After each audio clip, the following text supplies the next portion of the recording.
मेरी एक आइडियोलॉजी थी, है और रहेगी, मैं कभी नहीं बदलूंगा। मैंने हमेशा ये चाहा है कि जो रिलीजियस सर्विसेज होती हैं ना, वो कफन हो, वो तस्बीह हो, वो सजदागाह हो, वो हत्ता मजालिस हो, वो कारवान हो ज़ियारत के, वो तावीज़ हो, वो दुआएं हो, कुछ भी जो रिलीजन से, दीन से रिलेटेड खिदमत है ना, नंबर 1 मैक्सिमम फ्री होनी चाहिए, और नंबर 2 अगर मैक्सिमम फ्री नहीं हो सकती तो मिनिमम प्रॉफिट पर होनी चाहिए। अगर मैक्सिमम आप फ्री नहीं कर सकते, पॉसिबल नहीं है,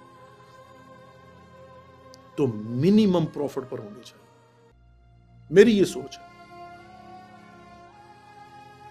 मैंने अब तक जिंदगी में अल्हम्दुलिल्लाह रब्बिल आलमीन रिकॉर्ड, मैं टीवी पर बैठकर ये बात कर रहा हूँ, ये तारीख का हिस्सा है ना, बन रहा है। मैंने आज तक जिंदगी में कभी किसी मजलिस के लिए तय नहीं किया, और कितनी लिस्ट मेरे पास पड़ी हुई है कि जहां पर वाकयान में मैंने हदिया भी नहीं लिया। देता तो हदिया लेता भी हूं, लेता हूं तो किन कामों पर लगाता हूं वो मैं जानता हूं, मेरा हिसाबदार जानता है।